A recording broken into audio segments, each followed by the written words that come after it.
ลมพายุพัดเข้า8บ้านเมืองละครเพลงตอนนี้ต้องเร่งฟื้นฟู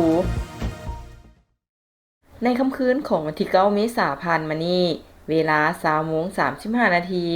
ได้มีลมพายุพัดผ่าน8บ้าน100กว่าครอบครัวในเมืองละครเพลงเฮ็ดให้บ้านเรือนประชาชนเสียหายอย่างหลวงหลายคิดเป็นมูลค่าทั้งหมดเกือบ1ตื้อกีบในนั้นลมได้พัดเข้าบ้านนาแลนนาทึนเหนือนาทึนใต้เลืองนกทานากะลาดอนเหือผู้ทำพวงและบ้านโน้นแสนพันเสียหายหนักมีบ้านเลืองนกทานาแลนนาทึนเหนือนาทึนใต้เป็นต้นแมน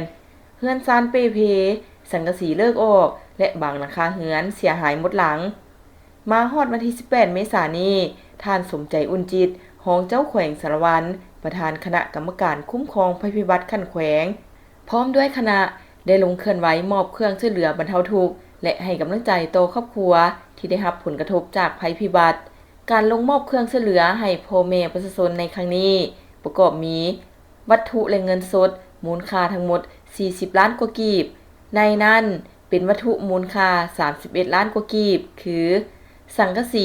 430แผ่นตะปู40กิโลกรัมและเงินสด8ล้านกว่ากีบซึ่งเป็นการประกอบส่วนขององค์การจัดตั้งของภาครัฐและภาคส่วนธุรกิจจำนวนหนึ่งเพื่อให้กับประชาชนที่ได้รับผลกระทบในจำนวน3บ้านคือบ้านนาแลนบ้านนาทึนเหนือและบ้านนาทึนใต้พร้อมทั้งซ่อมแปลงโรงเรียนมูลประถมบ้านนาแลนในเบื้องต้นองค์การปกครองแขวงเมืองได้สมทบกันแต่หัวทีแต่งตั้งคณะรับผิดชอบลงช่วยเหลือพ่อแม่ประชาชนที่ได้รับผลกระทบอย่างรีบด่วนในแต่ละบ้านแต่ละจุดสุมโดยได้เต้าโฮมกำลังทหารพนักงานลงช่วยเหลือซ่อมแปลงและกอบกู้เฮือนซานซึ่งมาฮอดปัจจุบันสามารถช่วยเหลือซ่อมแปลงเฮือนซานประชาชนกลับมาอยู่ได้ปกติกว่าเอา90ส่วนร้อยแล้วดินงามบ้านนาไหใกล้ตลาดดงคำสร้างห่างจากทางใหญ่ประมาณ100เมตรมีทั้งปู่ยางผ่านกลางกว้าง6เมตรผ่อน12เดือนบ่มีดอกเบี้ยและสามารถผ่อนระยะยาวถึง15ปีพิเศษระยะนี้ทั้งบริษัทมีของแถมหลายอย่างเช่นกงเตอร์น้ำกงเตอร์ไฟฟ้าเสาหัวดินจีปลุกสร้างได้เลย